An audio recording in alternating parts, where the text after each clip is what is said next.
ആമി, അവൻ അരുമയായി അവളെ വിളിച്ചു. എന്നാൽ അവൾ അതിനൊന്നും മിണ്ടിയില്ല. എടാ ആമി, ഞാൻ വിഷമം കൊണ്ട് പറഞ്ഞതാ. നിന്റെ ഈ ഇരിപ്പ് എല്ലാവരെയും എത്രമാത്രം വേദനിപ്പിക്കുന്നുണ്ടെന്ന് നിനക്കറിയോ? അതുകൊണ്ടല്ലേടാ ഞാൻ ഇങ്ങനെയൊക്കെ ചെയ്യുന്നത്.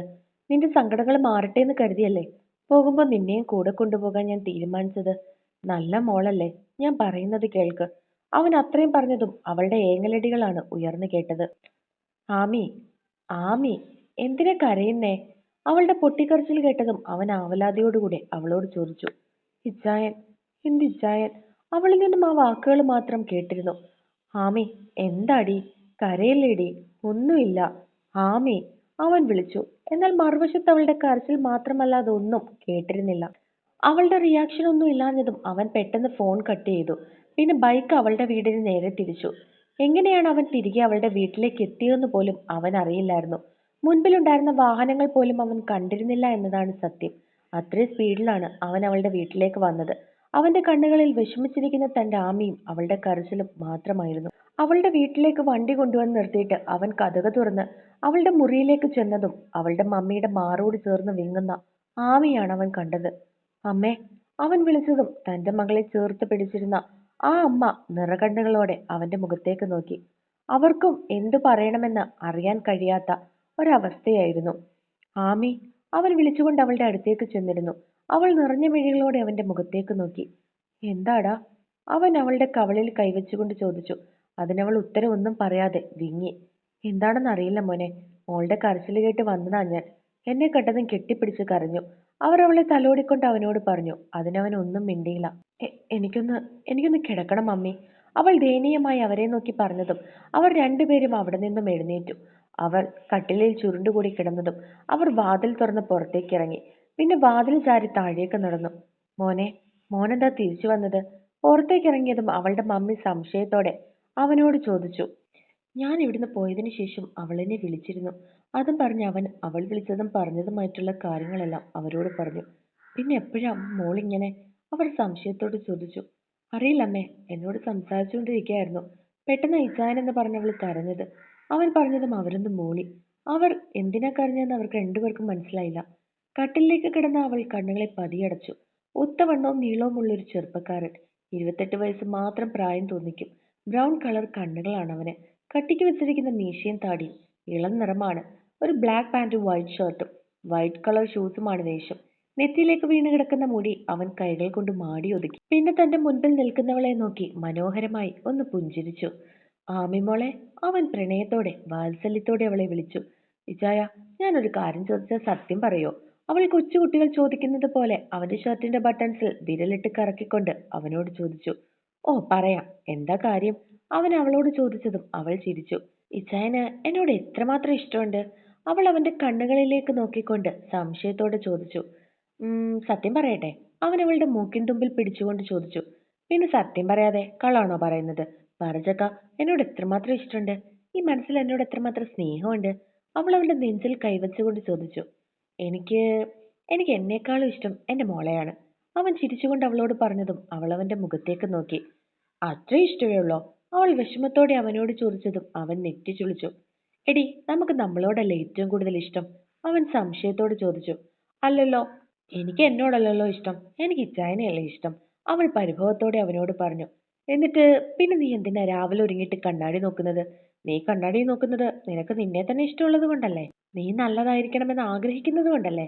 പക്ഷെ ഞാൻ എപ്പോഴെങ്കിലും നിന്നെ വിവാഹം കഴിച്ചതിന് ശേഷം കണ്ണാടി നോക്കുന്നത് നീ കണ്ടിട്ടുണ്ടോ? അവൻ സംശയത്തോടെ അവളോട് ചോദിച്ചതും അവൾ അതിനെപ്പറ്റി ചിന്തിച്ചു. ശരിയാണ്, എന്നെ വിവാഹം കഴിച്ചതിന് ശേഷം ഇച്ചായൻ ഇതുവരെ കണ്ണാടിയിൽ നോക്കി മുടി ചെയ്യിട്ടില്ല.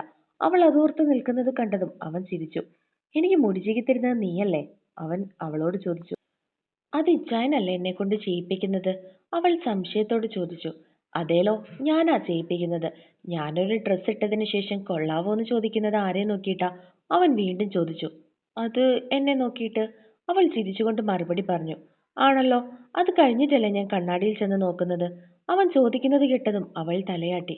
അതായത് എന്റെ പെണ്ണ് പറയുന്നതാണ് എനിക്കിഷ്ടം. നീ കൊള്ളാന്ന് പറഞ്ഞാൽ കൊള്ളാം, നീ കൊള്ളില്ല എന്ന് പറഞ്ഞാൽ കൊള്ളില്ല. അവൻ ചിരിച്ചുകൊണ്ട് അവളുടെ കയ്യിൽ പിടിച്ചു പറഞ്ഞു. അപ്പോ എന്നെക്കാളും കൂടുതൽ എനിക്ക് നിന്നെ ഇഷ്ടമുള്ളത് കൊണ്ടല്ലേ ഞാൻ നിന്നോട് ഓരോന്ന് ചോദിക്കുന്നത്? അവൻ ചിരിയോടെ അവളോട് ചോദിച്ചു. അപ്പോഴാണ് അവൾ അതിനെപ്പറ്റി ചിന്തിക്കുന്നത് പോലും. ശരിയാണല്ലോ, അങ്ങനെയല്ലേ ചെയ്യുന്നത്. അവള് ചിന്തിച്ചുകൊണ്ട് നിന്നു.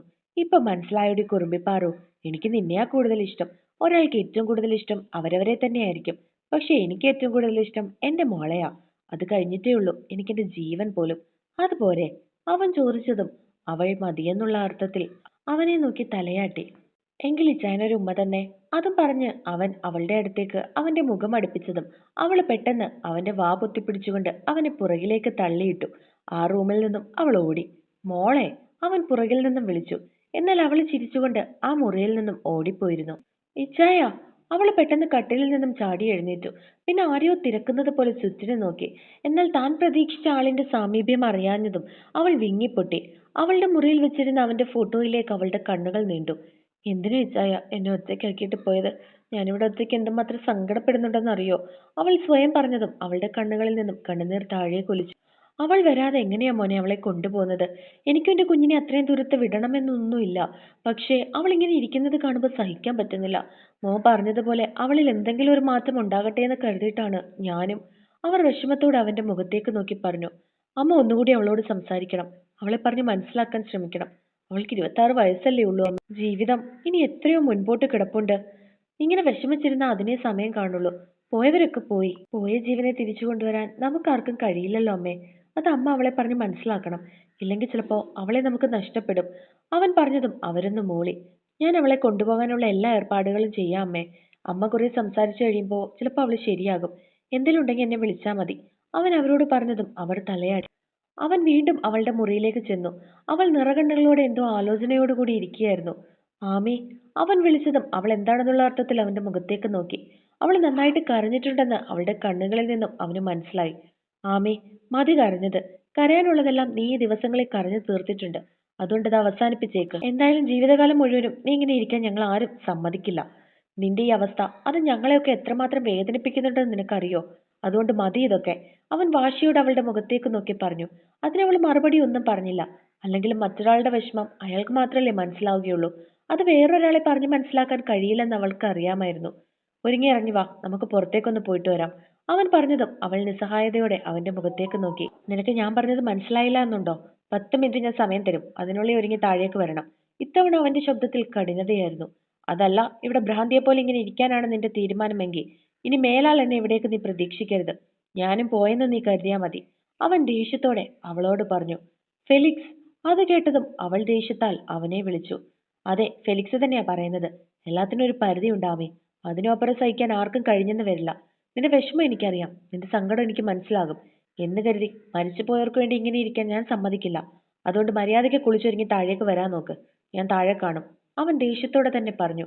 ഇനി അവളോട് അങ്ങനെ നിന്നില്ലെങ്കിൽ അവൾ മുറിയിൽ തന്നെ ഒതുങ്ങിപ്പോകുമെന്ന് ഫെലിക്സിന് തോന്നി. അവളെ അങ്ങനെ വിട്ടുകൊടുക്കാൻ അവനും മനസ്സിലായിരുന്നു. എന്നാൽ അവന്റെ വാക്കുകളിൽ നിന്ന് മരിച്ചുപോയവർക്ക് വേണ്ടി എന്ന് കേട്ട അവളുടെ ഉള്ളം പിടഞ്ഞു. എന്റെ ഇച്ചായൻ മരിച്ചോ ഫെലിക്സ്? അവൻ അവളോട് അത്രയും പറഞ്ഞിട്ട് തിരിഞ്ഞു മുറിയിൽ നിന്നും ഇറങ്ങാൻ തുടങ്ങിയതും പുറകിൽ നിന്നും അവളുടെ ശബ്ദം കേട്ട് അവൻ നിന്നു. പിന്നെ തിരിഞ്ഞ് അവന്റെ മുഖത്തേക്ക് നോക്കി. ആമി, അവൻ നിസ്സഹായതയോടെ വിളിച്ചു. എന്റെ എന്റെ ഇച്ചായൻ മരിച്ചോ ഫെലിക്സ്?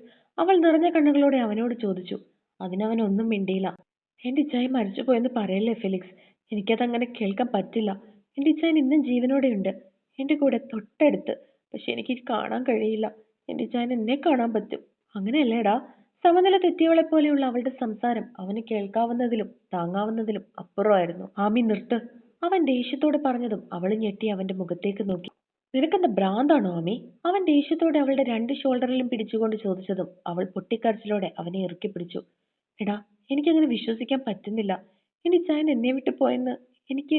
അവള് പറഞ്ഞുകൊണ്ട് ആ മുറിയുടെ ചുവരിൽ വെച്ചിരുന്ന അവരുടെ ചിത്രത്തിലേക്ക് നോക്കി. അവളെ നെഞ്ചോട് ചേർത്ത് പിടിച്ചിരിക്കുന്ന അവനെ കണ്ടതും ഒരു കൊച്ചു കുഞ്ഞിനെ പോലെ കരഞ്ഞുകൊണ്ട് അവൾ ഫെലിക്സിന്റെ നെഞ്ചിലേക്ക് ചാഞ്ഞു. അവൻ അവളെ ചേർത്ത് പിടിച്ചുകൊണ്ട് ആ ചിത്രത്തിലേക്ക് നോക്കി. അവരുടെ പ്രണയവും സ്നേഹവും എല്ലാം ചാലിച്ചെഴുതിയ ആ ചിത്രം അവനിൽ നോവുണർത്തി. അവൻ പതിയെ അവളുടെ തലയിൽ തലോടി. അവളുടെ ഏങ്ങലടികൾ അവൾക്ക് പോലും നിയന്ത്രിക്കാൻ സാധിക്കുന്നുണ്ടായിരുന്നില്ല. എങ്ങനെയാമേ നിനക്ക് ഇങ്ങനെ ഒരാൾ ഇത്രയും സ്നേഹിക്കാൻ പറ്റുന്നത്? അവൻ അറിയാതെ തന്നെ അവളോട് ചോദിച്ചു പോയി. അത് കേട്ടതും അവൾ അവന്റെ നെഞ്ചിൽ നിന്നും തലയുയർത്തി അവന്റെ മുഖത്തേക്ക് നോക്കി. നിങ്ങളുടെ വിവാഹം കഴിഞ്ഞ് 3 മാസമല്ലേ ആയുള്ളൂ? അവൻ അത്ഭുതത്തോടെ സംശയത്തോടെ അവളോട് ചോദിച്ചു. അതിനവൾക്ക് മറുപടി ഉണ്ടായിരുന്നില്ല. അപ്പോഴും തന്റെ സങ്കടങ്ങൾ ഒരേങ്ങലടിയായി അവിടെ പ്രതിധ്വനിച്ചു കേട്ടിരുന്നു. ഓഫീസിൽ നിന്നും അവൻ ദേഷ്യത്തോടെ പോയത് ഒരു ഹോസ്പിറ്റലിലേക്കായിരുന്നു. How can I help you sir? റിസപ്ഷന്റെ അടുത്തേക്ക് ചെന്നതും അവിടെ ഇരുന്ന ഒരു ചെറുപ്പക്കാരൻ അവന്റെ മുഖത്തേക്ക് നോക്കി ചോദിച്ചു. I want to see doctor Aryan. അവൻ ആ ചെറുപ്പക്കാരനെ നോക്കി മറുപടി പറഞ്ഞു. Have you take any appointment sir? അയാൾ തിരികെ അവനോട് ചോദിച്ചു. He's my friend. അവൻ അയാളെ നോക്കി മറുപടി പറഞ്ഞു. സോറി സർ, ഇപ്പൊ കാണാൻ സാധിക്കില്ല എന്നുള്ള അർത്ഥത്തിൽ ആ ചെറുപ്പക്കാരൻ അവനെ നോക്കി മറുപടി നൽകി. അയാൾ തന്റെ ഫോൺ എടുത്ത് ആര്യന്റെ നമ്പറിലേക്ക് വിളിച്ചു. എന്താടാ? മറുവശത്തു നിന്നും അവന്റെ ശബ്ദം. ഞാൻ ഹോസ്പിറ്റലിലുണ്ട്, എനിക്ക് നിന്നെ അത്യാവശ്യമായിട്ടൊന്ന് കാണണം. അവൻ ആര്യനോട് മറുപടി പറഞ്ഞു. അതിനെന്താ, നീ എന്റെ റൂമിലേക്ക് പോരെ, ഇന്ന് പേഷ്യൻസ് ഒക്കെ കുറവാണ്. അവൻ മറുപടി നൽകി. ഞാൻ റിസപ്ഷനിൽ ചോദിച്ചിരുന്നു, ഇപ്പൊ ഡ്യൂട്ടി ടൈം ആണത്രേ. സോ ഫ്രണ്ട്സിനെ റിലേറ്റീവ്സിനൊന്നും കടത്തിവിടില്ല എന്നാ പറയുന്നത്. അവൻ ആര്യനോട് മറുപടി പറഞ്ഞു. ഞാൻ റിസപ്ഷനിൽ വിളിച്ച് പറഞ്ഞേക്കാം. അവൻ പറഞ്ഞതും അയാൻ ഓക്കെ പറഞ്ഞുകൊണ്ട് ഫോൺ വെച്ചു. കുറച്ചു നിമിഷം കഴിഞ്ഞതും റിസപ്ഷനിൽ നിന്ന് ആ ചെറുപ്പക്കാരൻ അയാന്റെ അടുത്തേക്കെത്തി. അവൻ അയാന്റെ മുഖത്തേക്ക് നോക്കി. അയാന്റെ മുഖത്ത് എന്തോ നേടിയതുപോലെയുള്ള പുച്ഛമായിരുന്നു. ആര്യൻ റിസപ്ഷനിലേക്ക് വിളിച്ചെന്നും അയാൻ മുറിയിലേക്ക് പോകാനും പറയാൻ വേണ്ടിയിട്ടായിരുന്നു അയാൾ അവന്റെ അടുത്തേക്ക് വന്നത്. അയാൾ പറയുന്നത് കേട്ടതും അവൻ അയാളെ നോക്കി പുച്ഛത്തോടെ ഒന്ന് ചിരിച്ചു. ശേഷം അവിടെ നിന്ന് ആര്യന്റെ മുറിയിലേക്ക് നടന്നു. അവൻ ഡോക്ടർ ആര്യൻ എന്ന ബോർഡ് വെച്ചിരിക്കുന്ന റൂമിനടുത്തേക്ക് ചെന്നു. ശേഷം വാതിലിലൊന്നും മുട്ടി. അകത്തുനിന്നും കയറി വരാൻ അവൻ പറഞ്ഞതും അയാൻ ഡോർ തുറന്ന് അകത്തേക്ക് കയറി. നീയായിരുന്നോ? എന്നിട്ടാണോ വാതിലിൽ മുട്ടി അനുവാദമൊക്കെ ചോദിക്കുന്നത്? എന്ന് മുതലാ നീ ഇത്രയും മാനേഴ്സ് ഒക്കെ കാണിക്കാൻ തുടങ്ങിയത്? ആര്യൻ ചിരിച്ചുകൊണ്ട് അവനെ കളിയാക്കി. ഓഫീസിൽ സ്വസ്ഥത കിട്ടാഞ്ഞിട്ടാണ് ഞാൻ നിന്റെ അടുത്തേക്ക് വന്നത്. എന്നിട്ട് ഇപ്പൊ നീയും എന്നെ കളിയാക്കുകയാണോ? അവൻ ദേഷ്യത്തോടെ ആര്യനോട് ചോദിച്ചു. അല്ല, എന്തായിരുന്നു ഓഫീസിൽ പ്രശ്നം? അവൻ ടേബിളിൽ തന്റെ 2 കൈയും ഊന്നി താടിയിലേക്ക് വച്ചതിന് ശേഷം അവനെ നോക്കി ചിരിച്ചുകൊണ്ട് സംശയത്തോടെ ചോദിച്ചു. അവനുണ്ടായ സംഭവങ്ങളൊക്കെ ആര്യനോട് പറഞ്ഞു. അങ്കിള് പറഞ്ഞതിൽ ഒരു തെറ്റും ഞാൻ കാണുന്നില്ല. അല്ലെങ്കിൽ തന്നെ ഏതോ ഒരുത്തി നിന്നെ ചതിച്ചു എന്ന് കരുതി എല്ലാ പെൺകുട്ടികളോടും നീ എന്തിനാണ് അങ്ങനെ പെരുമാറുന്നത്? അവര് പ്രേമിച്ച് പരസ്പരം കല്യാണം കഴിക്കാൻ തീരുമാനിച്ചവരാണ്. അവരുടെ ഇടയിൽ നീ കയറി ഇടപെടേണ്ട കാര്യമൊന്നുമില്ല. എല്ലാവർക്കും അവരുടേതായിട്ടുള്ള വ്യക്തി സ്വാതന്ത്ര്യം ഉണ്ടാതി. അവൻ അയാന്റെ മുഖത്തേക്ക് നോക്കി പറഞ്ഞു. അയാന്റെ വീട്ടിൽ വിളിക്കുന്ന പേരായിരുന്നു ആദി എന്നുള്ളത്. വളരെ ചുരുക്കം പേര് മാത്രമാണ് അവനെ ആ പേര് വിളിച്ചിരുന്നത്.